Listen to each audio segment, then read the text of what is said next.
If a little green is good, more is even better. Now, back to Green is Good with John Shigarian and Mike Brady. Welcome back to Green is Good. And we're so honored today to have Nurit Katz on with us live from Westwood, California, from UCLA's beautiful campus. Welcome, Nurit, to Green is Good. Thanks. I'm very excited to be here. Now, Nurit, you're UCLA's sustainability coordinator. You're actually UCLA's first sustainability coordinator. Your resume is so long. I don't want to take our precious time to read everything on it, but tell us, what does that mean to be UCLA's first sustainability coordinator? What do you do in your role as that important role at UCLA?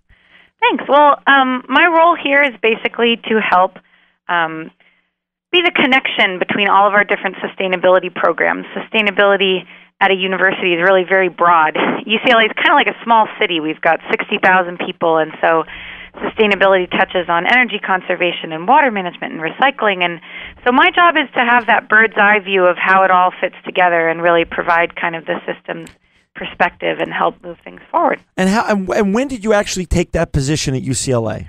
So I started in this position in November of 2008. Wow. Okay. So if you were to look at all the universities, the big and great universities like UCLA across America, how many universities actually have sustainability coordinators? Are you a small group, a growing group, a large group? So we're definitely a growing group and growing pretty rapidly. I'm not sure the exact number. I would estimate probably about 150 or 200 schools now. Wow. Have these type of positions, and we certainly weren't the first. And some schools have full sustainability offices with a lot of different staff. Gotcha. And yeah, it's a growing and really fantastic group of people, and we collaborate a lot. Well, Mike and I are honored to have you on today because you're our first sustainability coordinator from a major university across America. So we're so honored to have you on today. You know, Nurit, segueing in, what do you see what is the role of a university in the whole sustainability movement and the green revolution? Well, I think universities have a very important role to play. On the one hand, as I said, UCLA is basically like a small city in scope. So one role we can play is setting an example, and walking the walk and showing how it is possible to reduce greenhouse gas emissions while saving money in a tough budget climate, and really kind of showing how to do the nuts and bolts of sustainability. Right. But I think the most important role we have, of course, is our primary role of a university, which is educating the leaders of tomorrow. And so if students can leave our university with, both formal and informal education in sustainability and really learning how to do the interdisciplinary work it takes and learning to collaborate and, leaving with a culture of sustainability, then I think that's where the real impact lies and you get the ripple effect. Well, Nurit, one of the things a question that comes immediately to mind, generationally, do you find that with incoming students, younger people in their late teens, early 20s, that they are more inclined to be of a green mindset to begin with before they begin their formal and continue their informal education? Yeah, I do. I think I've definitely seen a shift. I was here at UCLA in graduate school in 2005. And over the past, 5 to 10 years, I think there's been a huge shift, and this younger generation is definitely carrying the torch. Some people have referred to this generation as Generation And, because they're really starting to redefine the questions and say maybe it doesn't have to be business versus environment. Maybe we can do well while doing good. And one of the most exciting shifts I've seen is actually I attended the business school here at UCLA Anderson. And during the time I was here, I saw the organization Net Impact, which is a national organization of business professionals and MBAs who are focused on having a positive social impact and solving global problems like sustainability. I saw that group grow from just a handful of students to over 180 students and being the second largest club at the business school. So there's just been this seismic shift that is particularly exciting in business students, I think. Where students are really coming from this perspective that, business and government and, that we all really need to work on these issues. And I want to give a shout out now to Nurit's great website, www.sustain.ucla.edu. Nurit, what are the opportunities for undergraduates now? So many young people listen to our show around the world, and they're hungering, now that the economy is so fractured in so many ways, people want to know, how do they step into the green revolution? What are these opportunities? What do they look like? Absolutely. I mean, I can speak specifically about UCLA's programs, but I'll start with more the bird's eye view of, what's going on in this field right now. I think there are a lot of opportunities. There are certainly new opportunities and jobs that didn't exist before, like Chief Sustainability Officer and VP of Environment, jobs like mine where the function is sustainability. And so some students may be interested in that, but there's a whole host of other ways to have an impact in this field. There are technical positions, environmental engineering, and solar panel installer, and all sorts of technical pieces. And then there's also traditional business positions within sustainability-oriented companies, for instance, being the marketing person for a wind turbine company. There's a whole field of consulting now, both with large firms and boutique firms, doing sustainability management consulting. There's the whole nonprofit sector and a ton of really important advocacy happening there. And there's also, of course, public policy and government. So pretty much anything that a student is interested in and whatever their passion is, there's a way to get involved in this. Nurit, like I said at the top of the show, your resume reads like a who's who and what's what. I would think you're about 75 years old already, which is just, truly amazing. You have 2 master's degrees. But one of the things that jumps off your resume is that you founded the UCLA Sustainable Resource Center in 2005, way before you ever had this job. Tell us a little bit about what that was like back in 2005 and what the legacy of that Sustainable Resource Center is. Sure. I mean, the Sustainable Resource Center is a program that's funded by the Graduate Students Association, and it actually was a program that evolved out of an existing program. I certainly can't take credit for starting efforts here at UCLA. There were students interested in environmental issues years and years ago, and they formed an environmental coalition. And so I came in at this interesting moment right after the university had formed, with student and staff efforts, a sustainability committee. So the committee existed before my position, and that has higher-level administrators, staff, faculty, and students. And so I was a representative on the committee as a student at that time, and I did see a need at the time because my position didn't exist. There did seem to be a need for outreach and education around sustainability. So I took an existing Graduate Student Association program and grew it and expanded it into the Sustainable Resource Center, and hosted a lot of educational events on sustainability that brought in leaders from around Los Angeles and California, and did a lot of outreach and kind of provided that touch point or that nexus for sustainability, which now is institutionalized. So the Sustainable Resource Center continues as a graduate student program, and kind of focused more on grad students. Well, so speaking of grad students, speak a little bit about for our recent college grads that are still want to get further educated, but are not sure if they should get an MBA, a JD, or who knows, or a PhD, or who knows what. What opportunities are there for graduate students in the sustainability field and in the green revolution? So again, similarly to what I mentioned in terms of careers, there are so many different ways to plug in. And we have, for instance, here at UCLA, a lot of different programs, some in the sciences, such as atmospheric sciences or environmental health science, public health. But again, whatever field students are interested in, you can certainly bring sustainability into that. And so we have a very unique program at UCLA called Leaders in Sustainability. And rather than being a separate degree program, although you certainly can go and get a master's in sustainability, this program is actually almost like the equivalent of a graduate minor. So it's an additional certificate where students from all different programs, and we've got students from medicine and law and management and policy and planning and just about anything you can think of, and they all take a core class together in sustainability and do projects together and really learn to work across disciplines. So you've got law students and engineering students working together, and so there are opportunities like that. And then there are, of course, formal full master's and PhD programs related to sustainability. And speaking of that, there's also UCLA has an amazing extension global sustainability certificate program where you're actually an instructor in. Yes, and I'm really excited about that program. UCLA Extension begun this program in fall, and it's really just exploded, and I've been really excited to get to see what kind of students are coming to this. I teach the core class, so it's the very first class students take, and it's just an incredibly diverse and dynamic group of professionals. I have people coming from real estate and banking and engineering, aerospace engineers, and then, I've got an environmental lawyer in the class right now, but then I've also had actresses. I mean, people are coming from every discipline you can think of, and some of them are coming with the hope to gain knowledge to bring back to their current profession, and others are looking for a career change. I've got somebody who's, in undergrad right now, all the way through retired, and with a lot of people have about 10 to 20 years work experience when they're coming to the program. So it's a fascinating and dynamic and exciting program, and I feel very blessed to get to be a part of it. Nurit, because we have such a broad audience, and it truly is global, is there an opportunity to take this extension course via the Internet? Yes, actually.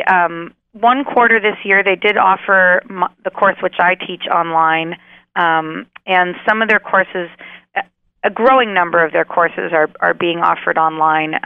My course is the introduction, but then there's 4 different focus areas you can look at. There's energy and technology, policy and law, there's design, and so whatever your focus area is, there's electives for each of those topics. So, you could take classes in LEED and green building, or you could take classes in solar, and so I'd say a growing number of these classes are going to be available online, although there's certainly no substitution for the kind of networking and group learning that you get in the classroom environment. Just to inspire, which you're just amazing, Nurit, what you're doing and what UCLA is doing in combination. But what are some of the give us like the top 5 hot careers now in the field of sustainability? What are you seeing? Because you're right on the ground floor. What do you see that students want to do, and what do you see what there's a great need in the marketplace for right now in terms of the top 5 hottest careers in sustainability?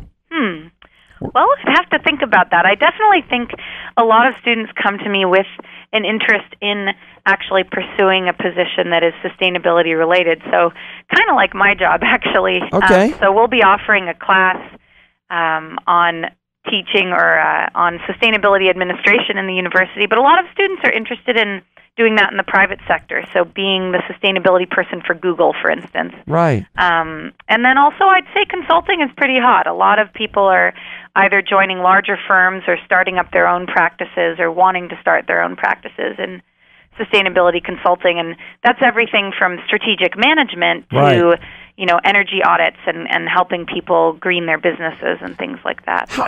In terms of universities sharing best practices, you said there was, again, there's no exact number out there right now. It's still an evolving industry. But how do you work with all the other universities and the other people that are sustainability coordinators across California and across America? How do you guys share best practices? Do you have a conference?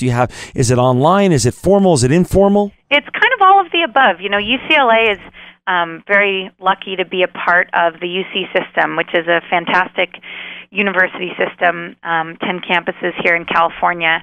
And we as a system actually recently received an award for some of our sustainability efforts, and we really do work together in that way. So it's larger than just UCLA. There's a UC policy on sustainable practices that we all work with. And so the sustainability professionals at each of our universities, we have bi-monthly calls with each other.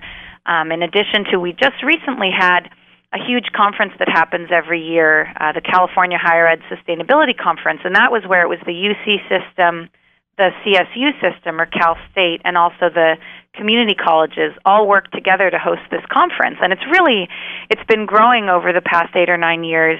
And it's now, we generally get about 1,000 people, and so it's not just the sustainability officers, but it's staff and faculty and administrators and students, and it really is a conference where everyone is sharing best practices and really focused on actually, sharing knowledge that other campuses can apply.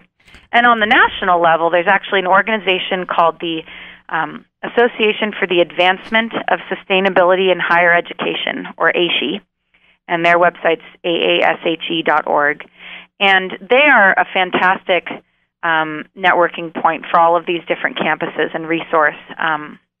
So you can go and look up everybody's different climate action plans or find out what all the different campuses are doing. And they also host a conference, a national conference similar to our California one. It also usually draws about 1,500 people, I think. Wow. So yeah, it's an definitely exciting a movement. and it's exciting to be where you're sitting at this given time. Absolutely. Let's pivot. Let's talk about now, instead of the broader picture, let's talk about specifically UCLA and the green DNA at UCLA. Talk about what's going on and what in terms of talking the talk and walking the walk in with regards to climate change, energy, recycling, water. What's going on your campus specifically? So how many days do you have? No, I mean, there is so much going on that really one of the biggest challenges of my job is not creating new programs, but actually keeping track of and helping everyone know what's going on. Constantly I have a student come to me and say, I have this great idea, we want to do X, Y, Z. And I say, oh, well, did you know so-and-so across the campus is already doing it? And trying to kind of make those connections and break down those silos is definitely a challenge. But we've got a lot of really pretty big initiatives. As I mentioned, the UC system has a sustainable practices policy. And so that sets some pretty aggressive targets for us as a university. For instance, in climate, we actually need to get our greenhouse gas emissions down to 2000 levels by 2014 and to 1990 levels by 2020. Wow. And through a combination of energy and transportation and a number of different initiatives, we're actually on target right now to reach both of those goals by 2012. So outstanding. Wow. Really exciting. It's about 8 years ahead of state targets. So that's a big one. Yeah. And it really is something that requires both, measures in the facilities. We have a huge energy conservation program where we're retrofitting a lot of our HVAC systems. So it's big facilities projects like that. But then there's also the behavioral piece. So we have a new Green Office certification program, and we're working with a number of different universities developing similar programs, including USC. So, if Trojans and Bruins can work together, then. But that's basically a way in which we reach out to and educate staff about what they can do in their offices and their departments. So, gotcha. And that all kind of fits together. And then is there water or any recycling initiatives on campus also? Oh, absolutely. So under the UC policy, our targets are 75% waste diversion by 2012 and zero waste by 2020. So huge. It is huge. It's very aggressive and challenging because, Subaru, for instance, now has a zero waste factory, and there are a number of different companies with zero waste facilities. But a university, like I said, is kind of like a city. So we have visitors and just so much that we can't control. So it is a challenge, and we're well on our way. We're over 60% diversion right now. That's great. And we've recently overhauled our recycling system, going for single-stream recycling, which we're hoping will help kind of facilitate an increase in... So UCLA is truly the blue and gold. The secret here on the show with Nurit Katz today is the blue and gold is truly, really green. Yes, blue plus gold equals green. I love it. We love it. We love it. One of our mottos. Perfect. So now you're sitting in a wonderful and much bigger city, a sprawling city like Los Angeles. We're down to the last four minutes or so. Can you share a couple of pieces of information on what's going on in the greater Los Angeles area, and how UCLA is interrelating with the green revolution and the sustainability movement in the greater Los Angeles area? Sure, absolutely. I mean, Los Angeles is really an amazing test bed for a lot of these initiatives, and we have no shortage of problems when it comes to sustainability, Sure. Traffic and air pollution, but that just means that we have an opportunity to lead in so many ways. And so, a big part of what the university's role is really in the community. And so we're part of an initiative called Cleantech Los Angeles, and it's a partnership between UCLA, USC, Caltech, the mayor's office, the LA Business Council, and a number of different partners to basically try and make Los Angeles, help Los Angeles grow into a clean tech hub for the nation. And so UCLA faculty are doing all sorts of cutting-edge research right now, turning CO2 into fuel, building the latest and most exciting solar technology and desalination technology. And so they're working with local businesses to license some of this technology and develop it. We're helping develop this downtown corridor for clean tech. And then we also work on the policy side. UCLA has a really exciting new center called the Lufkin Center for Innovation that's focused on bringing together the sharpest minds at UCLA to solve problems in Los Angeles. And for the first few years of the center, the focus is on sustainability.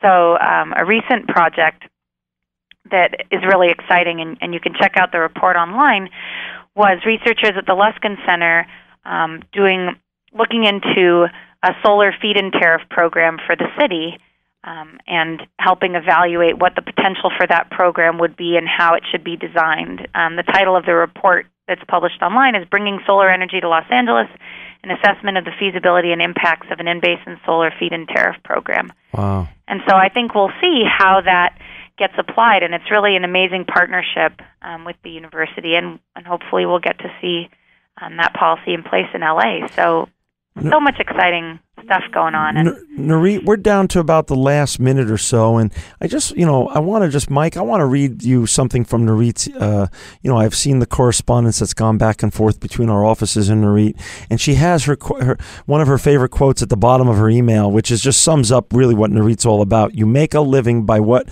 you get, you make a life by what you give. And that's Winston Churchill, and that sounds just like Nurit Katz. Nurit, there's so many people out there that want to be the next Nurit Katz. Can you share, just in the last 30 seconds or so, one or two pearls of wisdom to educate or at least inspire some of our listeners to be the next Nurit Katz, who want to be the next Nurit Katz? Wow, well, I'm really touched by that. Thank you. I think that this is an amazing time, and I believe in being an intelligent optimist. I really do believe that it is worthwhile to be hopeful, and that having hope and creative, positive energy doesn't mean that you don't recognize the scope of the problems. So I would encourage people to keep their hearts open and not be overwhelmed by the problems that they see, but just try to look at the places where we can affect change. Nurit, you are truly, truly an amazing person, and we're so honored to have you on, and you're always welcome back. And for our listeners out there that want to see more of the great things that Nurit is doing and UCLA is doing, please go to www.sustain.ucla.edu. Nurit Katz, you are an innovator, you're a motivator, you're an educator, and truly living proof that green is good. Thank you so much. It's been an honor.